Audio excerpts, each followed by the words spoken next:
आप देख रहे हैं न्यूज 18 अपडेट और आपके साथ मैं हूं विवेक। एक बड़ी खबर आ रही है सिवान से, जहां आपसी विवाद में मारपीट हुई है।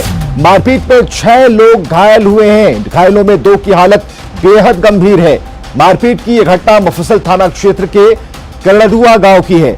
तो सिवान से इस वक्त की बड़ी खबर, जहां मारपीट में 6 लोग घायल हुए हैं। कारणों का पता लगाया जा रहा है और आपसी ही विवाद बताया जा रहा है। आपसी विवाद में यह मारपीट हुई, बात बढ़ती चली गई और 6 लोग इस मारपीट में घायल हो गए।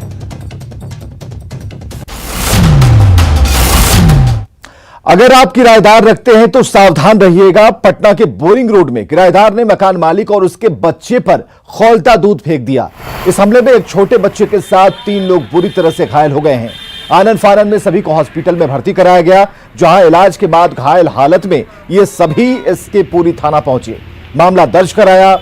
घायल मकान मालकिन ने बताया कि मकान हड़पने को लेकर इन लोगों ने खौलता दूध फेंककर मारने की कोशिश की। और सहरसा में 26 साल के अजीत यादव की गोली मारकर हत्या कर दी गई। वारदात महिषी थाना क्षेत्र के गेमरोहो गांव की है। बताया जा रहा है कि युवक अपने गांव सुखासनी जा रहा था। उसी दौरान बाइक सवार अपराधियों ने उसे बाइक से उतारा और गोली मार दी।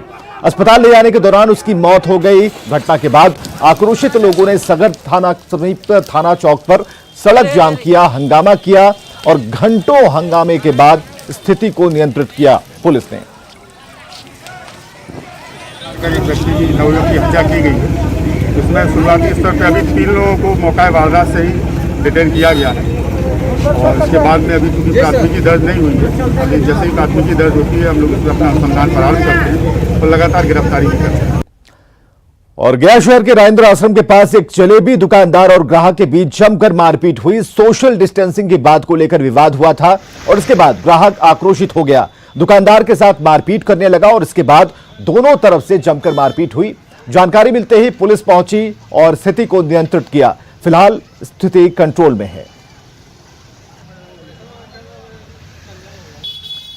और अगली खबर है जहानाबाद से, जहां पूर्व महिला विधायक तारा गुप्ता ने आरजेडी के पूर्व विधायक मुन्नीलाल यादव पर अपने घर पर कब्जा करने का आरोप लगाया है। उन्होंने कहा है कि घर खाली करने के सवाल पर मारपीट और धमकी दी गई। आरोपों पर मुन्नीलाल यादव का कहना है कि मकान सरकारी जमीन पर बना है, जब तक कोर्ट का आदेश नहीं आएगा वो खाली नहीं करेंगे। मारपीट के आरोपों को उन्होंने झूठा बताया है। इधर पुलिस ने कानून के हिसाब से कार्रवाई की बात कही है। 30 बरस हो गया मेरे घर में गेस्ट बन के आए थे 2-4 दिन के लिए, 10 दिन के लिए। उसको कंटिन्यू करते करते आज शादी, आज ब्याह, आज इलेक्शन करते करते 30 बरस हो गया। अब मेरा बेटा पोतो सब रिटायर करके आ गया। अब हमसे बार बार रिक्वेस्ट करते हैं कि अब खाली कर दीजिए। हम इनके यहाँ सम्मानित किराएदार हैं और सम्मान पूर्वक रहेंगे। कब तक? जब तक कोर्ट से आदेश नहीं आ जाएगा तब तक हम कोर्ट का जो है ऑनर करते हैं, कानून में विश्वास करते हैं। विधायक जी इन्होंने लिखित कई जगह पे दिया है, हम भी लिखित दिया है। इनका कहना है कि आप हर आरोप झूठा है, टोटल झूठा है। जब दोनों पक्ष में मन मिजाज ठीक नहीं रहता है तब बनावटी आरोप लगाते हैं। थाना में जिस तरह की शिकायत दर्ज की गई थी, उनके द्वारा आरोप लगाया गया था कि बदतमीजी की गई है, उस संबंध में सनहा दर्ज करके विधि सम्मत कार्रवाई की जा रही है। और जहां तक एविक्शन की बात है उसमें नोटिस भेजा गया है, जैसा कि अभी डीएम साहब द्वारा आप लोगों को ब्रीफ किया गया। जो विधि सम्मत कार्रवाई होगी दंडाधिकारी एवं पुलिस मिलकर कराएंगे। और खबर है बेतिया से, जहां शर्मसार हुई इंसानियत, महिला के साथ अमानवीय व्यवहार किया गया है। पोल से बांधकर पिटाई की गई, फिर महिला का सिर मुंडन किया गया। अवैध संबंध के आरोप में भीड़ ने हैवानियत दिखाई। तो बेतिया में शर्मसार हुई इंसानियत और उसकी तस्वीरें हम आपको दिखा रहे हैं, जहां महिला के साथ अमानवीय व्यवहार हुआ है। उसकी पिटाई की गई है खंभे से बांधकर और उसका सिर मुंडवा दिया गया है। आरोप में भीड़ की हैवानियत देखने को मिली है और शर्मसार करने वाली खबर का जो मुख्य आरोपी है उसने ग्रामीणों के साथ मिलकर यह घिनौनी हरकत की। वीडियो के आधार पर पुलिस जांच कर रही है। प्रफुल्ल हमारे साथ फोन लाइन पर। प्रफुल्ल, क्या जानकारी है, अपडेट क्या है इस पूरे मामले में? जी विवेक, मैं आपको बता दूं कि ये वीडियो जैसे ही सामने आया है पुलिस हरकत में आई है। पुलिस ने आरोपी उसके जो महिला का जो पति है वही मुख्य आरोपी है, उसने ही इस सारी घटना को अंजाम दिया है, घिनौना काम किया है। तो पति समेत गांव के लगभग 50 से अधिक लोगों को नामजद पर प्राथमिकी दर्ज की गई है और उनकी गिरफ्तारी के लिए छापेमारी की जा रही है। हालांकि अभी तक गिरफ्तारी नहीं हुई है, लेकिन ये घटना जो है, इस घटना से पूरे इलाके में जो है वो सनसनी मच गई है और हर तरफ घटना को लेकर काफी पुलिस महकमे में भी हड़कंप मचा हुआ है। जी चलिए, बहुत बहुत शुक्रिया इन तमाम जानकारियों के लिए प्रफुल्ल। तो पुलिस एक्शन ले रही है और अब इस तस्वीर के जरिए उन लोगों को चिन्हित किया जा रहा है जिनकी संलिप्तता इस पूरे मामले में रही है। और भागलपुर से बड़ी खबर आ रही है, नवगछिया के भवानीपुर में पुलिस पर हमला किया गया है। एएसआई सुभाष यादव बुरी तरह से घायल हो गए हैं। तो बड़ी खबर नवगछिया से, जहां भवानीपुर में पुलिस पर हमला और एएसआई सुभाष यादव बुरी तरह से घायल बताए जा रहे हैं। 3 जवानों को भी चोट आई है। तो नवगछिया के भवानीपुर में पुलिस पार्टी पर हमला किया गया है। 4 लोगों को पुलिस ने हिरासत में लिया है। सुनील दास और उनके भाइयों पर आरोप लगा है पुलिस पर हमला करने का। धारा 144 और 188 के बाद जमीन पर मकान का निर्माण हो रहा था और इसी सूचना पर पुलिस वहां पहुंची थी, लेकिन इन लोगों ने हमला कर दिया। तो सूचना के बाद पुलिस टीम पर हमला और पुलिस पहुंची थी इस मामले को देखने के लिए, समझने के लिए, लेकिन पुलिस पार्टी पर ही हमला कर दिया गया। नवगछिया से ये खबर हम आपको बता रहे हैं, जहां एएसआई सुभाष यादव बुरी तरह से घायल हो गए हैं। 3 जवानों को चोट आई है। और बात सियासी गलियारे की बड़ी खबर की। चिराग पासवान के तेवर सीएम नीतीश कुमार को लेकर तल्ख हैं। पटना में चिराग पासवान ने शनिवार को बैठक की। बैठक के बाद चिराग पासवान ने पार्टी नेताओं को 2 टूक कहा कि सरकार की नाकामियों को जनता के सामने रखें। उन्होंने पार्टी नेताओं से उनकी राय मांगी थी। वहीं ललन सिंह के कालिदास वाले बयान पर कहा कि उनके संसदीय क्षेत्र का एक विधानसभा क्षेत्र जमुई में ही आता और बिना सहयोग के जीत संभव नहीं है। जिन्हें जो कहना है कहते रहें। वहीं बैठक के बारे में बताते हुए पार्टी के सांसद चंदन पासवान ने कहा कि पार्टी के राष्ट्रीय अध्यक्ष के खिलाफ जो भी बोलेगा उन्हें जवाब दिया जाएगा। उदास नहीं चल रहा है। जो था परसों 2 दिन पहले का मैटर था, कहानी खत्म हो गया। फिर जब आएगा मैटर, जो लोग जवाब देंगे, हमारे राष्ट्रीय अध्यक्ष को जो लोग भी जवाब देंगे उनको जवाब दिया जाएगा। और हमारे पार्टी के कार्यकर्ता और सिपाही हर परिस्थिति में चुनाव लड़ने के लिए तैयार है। जेडीयू लगातार हमले बोल रही है आप पे। कालिदास बोला, इन सभी बातों का जवाब राष्ट्रीय अध्यक्ष जी देंगे और राष्ट्रीय अध्यक्ष जी ने साफ कहा है कि वो उम्र में छोटे हैं, बड़े लोग क्या बोलते हैं उनकी सभी बातों का हमको जवाब नहीं देना है। हम अपने बिहार की चिंता कर रहे हैं, बिहारियों की चिंता कर रहे हैं। बिहार कैसे फर्स्ट हो, बिहारी कैसे फर्स्ट हो, ये हमारी चिंता है। और इस विजन के साथ हम सिर्फ समस्या नहीं बताते हैं, हम सुझाव देते हैं। और हमारे सुझाव देने से अगर किसी को तकलीफ होती है तो इसके लिए हम क्या करें। और शुक्रवार को चिराग पासवान ने न्यूज 18 संवाददाता के सवाल पर कहा था कि ललन सिंह उनके अभिभावक जैसे हैं, ऐसे में उनके कालिदास कहने पर उन्हें कोई आपत्ति नहीं है। लेकिन शनिवार को जो खबर सामने आई उसके मुताबिक आपत्ति तो है और पार्टी नेताओं के साथ बैठक के बाद एलजेपी नेताओं ने जो बयान दिए हैं उसे समझने की जरूरत है। एलजेपी के स्टैंड को समझिए। एलजेपी गठबंधन में एनडीए के साथ है, चुनाव में सीटों पर नजर है।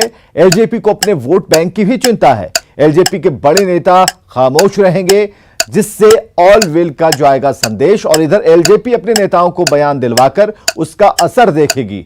बिगड़ने लगेगी बात तो बड़े नेता आकर उस बात को नकारेंगे।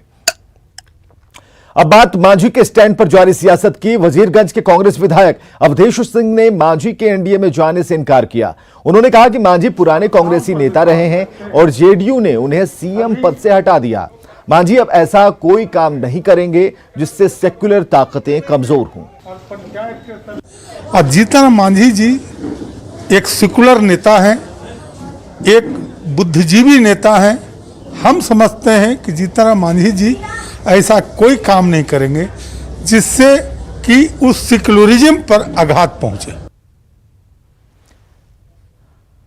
तो राजनीति में कुछ भी असंभव नहीं और इसलिए मांझी पर कांग्रेस के दावों को समझने की जरूरत है। मांझी एनडीए में जाएंगे या नहीं ये तो बात की बात होगी, लेकिन उससे पहले महागठबंधन के घटक दल कांग्रेस का यह दावा करना कि मांझी जाएंगे ही नहीं क्योंकि जेडीयू से उनकी तलखी है, ये कई बातों को बयां कर रही है। बिहार में नीतीश कुमार जीत के बड़े फैक्टर हैं। मांझी के जाने के बाद महागठबंधन कमजोर होगा, सेकुलरिज्म की दुहाई देने में परेशानी होगी, दलित वोट बैंक भी कमजोर होने की आशंका है, आरजेडी से सीटों को लेकर बार्गेन करने में परेशानी होगी। इधर न्यूज 18 की खबर पर एक बार फिर मुहर लगी है। हमने आपको 2 दिन पहले खबर दिखाई थी कि नियोजित शिक्षकों की सेवा शर्त की सीएम नीतीश कुमार 15 अगस्त को घोषणा कर सकते हैं। मुख्यमंत्री ने इसकी घोषणा कर दी। उन्होंने गांधी मैदान में झंडा फहराने के बाद इसकी घोषणा की। उन्होंने कहा कि नियोजित शिक्षकों के लिए नई सेवा शर्त नियमावली जल्द लागू होगी। उन्होंने यह भी कहा है कि शिक्षकों को कर्मचारी भविष्य योजना के तहत लाया जाएगा और इसके लिए नियमावली बनाई जा रही है।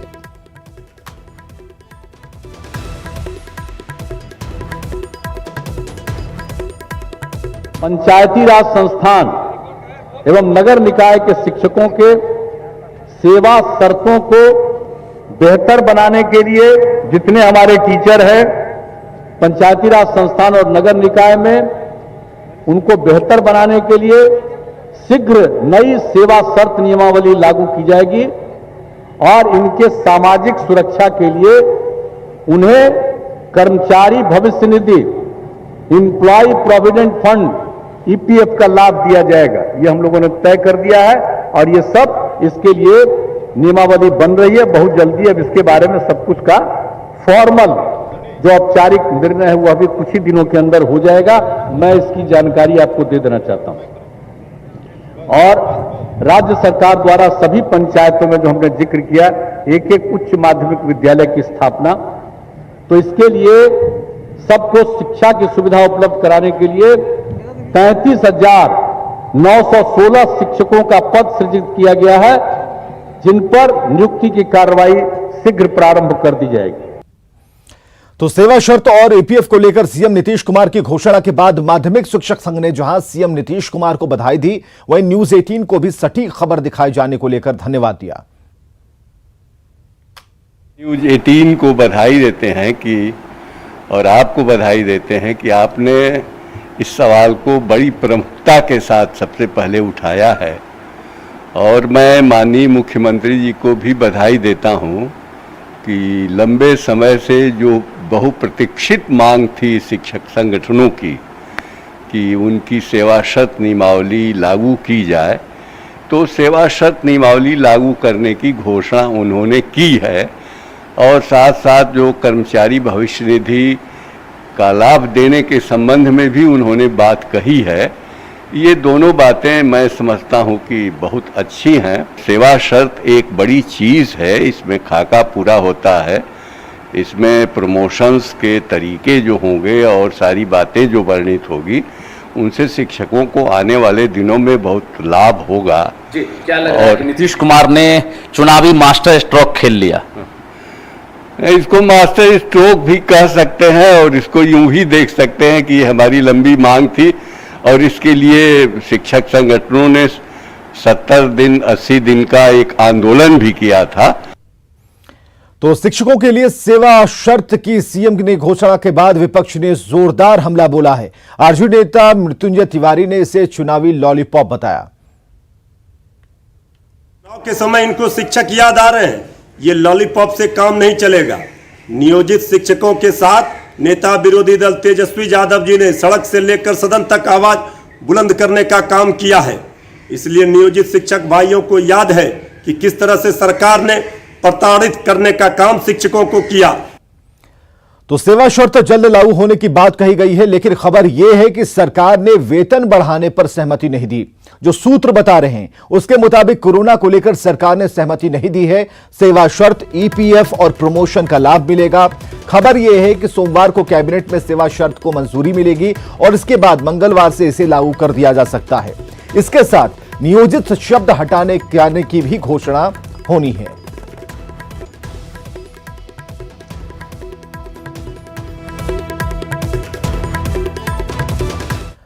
और बड़ी खबर आ रही है बिहार से। गुजरात के अहमदाबाद जा रही बस में डिवाइडर से टकराने से आग लग गई। हादसे में एक यात्री की मौके पर ही मौत हो गई है। 3 लोग घायल बताए जा रहे हैं।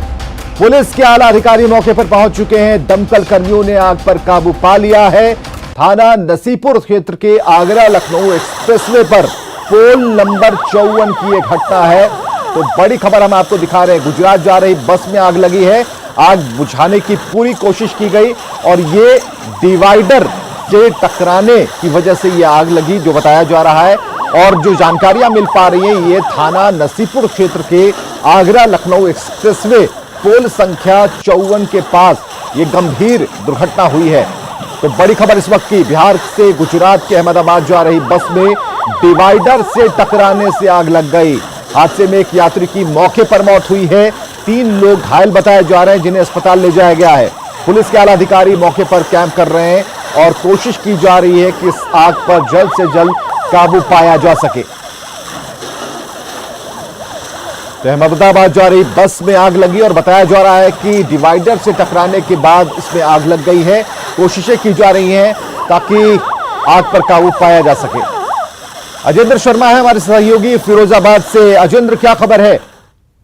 मैं आपको बता दूं, ये जनपद सोयाबाद के थाना नसीपुर क्षेत्र के आगरा लखनऊ एक्सप्रेस की घटना है, जहां करीब सुबह 5 से 6 बजे के आसपास ये बस बिहार से गुजरात जा रही थी, तभी अनियंत्रित होकर डिवाइडर से टकरा गई, जिसमें टकराने के बाद उसमें अचानक आग लग गई। तो वहां जो मौजूद उसमें बताया जा रहा है कि 72 यात्री थे, उन्होंने कूद कर अपनी जान बचाई, लेकिन उसमें 3 लोग उसमें फंसे रह गए थे। इसमें से एक व्यक्ति की जलकर मौके पर ही मौत हो गई थी और 2 लोग गंभीर घायल हो गए थे, उनको जिला अस्पताल में भर्ती कराया गया है। वहीं बस को वहां से मौके से हटाने की प्रक्रिया की जा रही है और मृतक के शव को पोस्टमार्टम के लिए जिला अस्पताल भेज दिया है।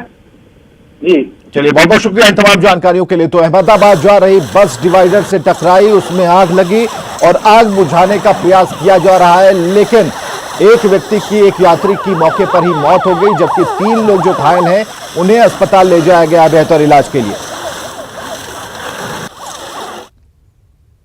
और खबरें लगातार जारी हैं, आप बने रहिए हमारे साथ।